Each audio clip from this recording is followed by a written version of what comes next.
you know, I may have made hurt more tonight. I don't know. Obviously, it's hard because, you know, I do love you, dude, but it's clear that, you're not interested, or you would have pulled the trigger, you would have did something, or said something. Like I said, in that previous video, and the time it took to type that text, 10 or 20 seconds, you could have dialed my number, you could have texted me.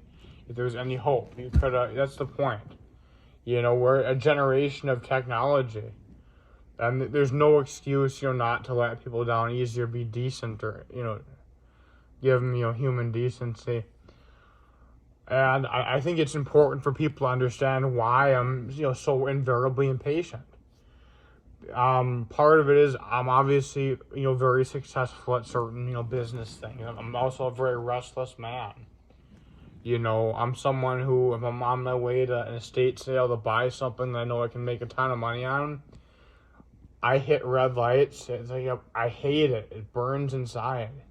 It's like, oh my God, no. Because what it is, it means that, it's inhibitors. It's, roadblocks and hurdles to my final goal. And when someone is, like me, you're smart and you're driven, you have a little bit of an OCD for things going off without a hitch, things running seamlessly.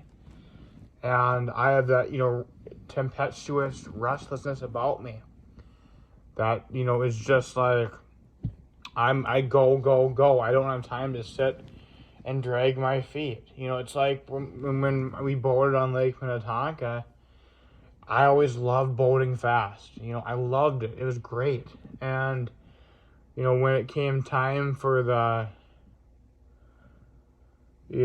slow no wake, I hated it. I just hated, going fast. Zoom, great.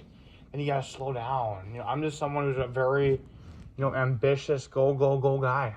And regardless of what happened, and I think it's clear that if it's taking this long, there's no decision-making process. I'm always the soy boy faggot.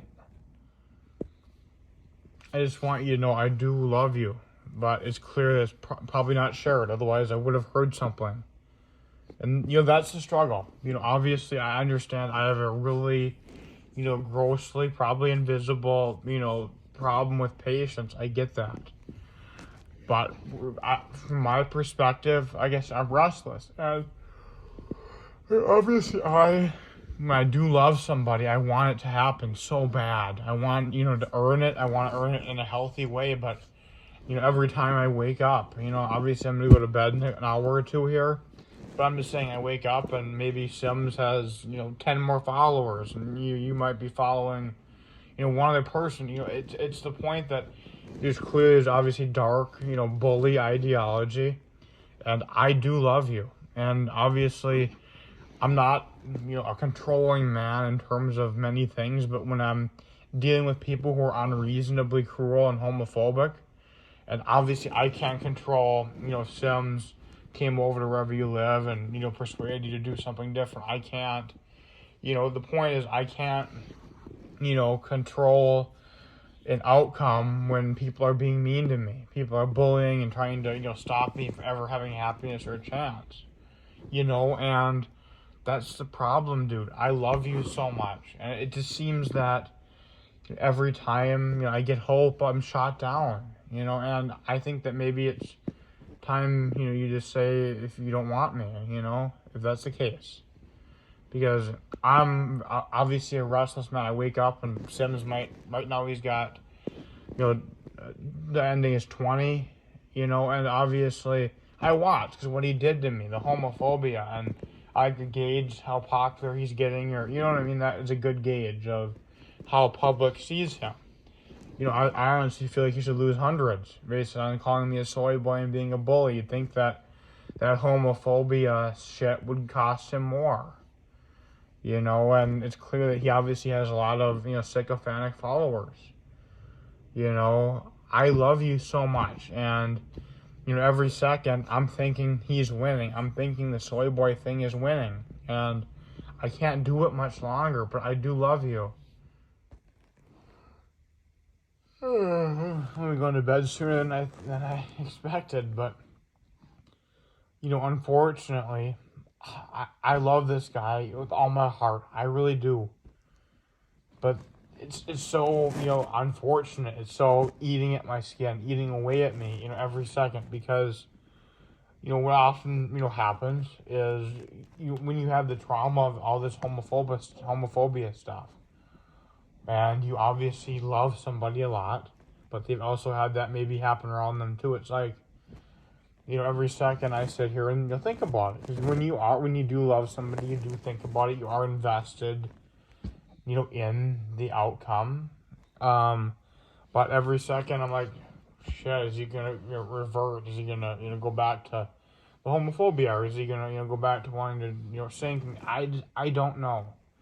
And that's the hard thing about being uncertain. I like to have a roadmap. I like to have. Obviously, I pride myself on being a maverick and being a pioneer. But additionally, I think love isn't something that has to be redesigned. I know that, love is love. Obviously, I'm not going to redesign in this situation. I love somebody, and it's up to them to make a decision on that. And obviously, it's hard because, when I have the trauma of the soy boy, the trauma of all that stuff, obviously, and not being looked at, members of the cops. Obviously, that's really a difficult thing to, be like, I have hope and love Peyton, but, it's like every second I'm like, obviously Simmons has a lot of lovers, a lot of followers, a lot of sycophants, and it's like, is he going to win? Every second I'm like, is he going to win? It's devastating. It eats me, and it's hard, and obviously it's like, because and obviously I am restless. I'm impatient. We see that. If I'm on my way to a state sale to buy an egg for $50, it's listed that's worth $500, and I hit red lights or slow grandma Sunday driver traffic. It eats me. It's like a state of torture, and I love you so much, Peyton. I'm sorry. It's hard, dude.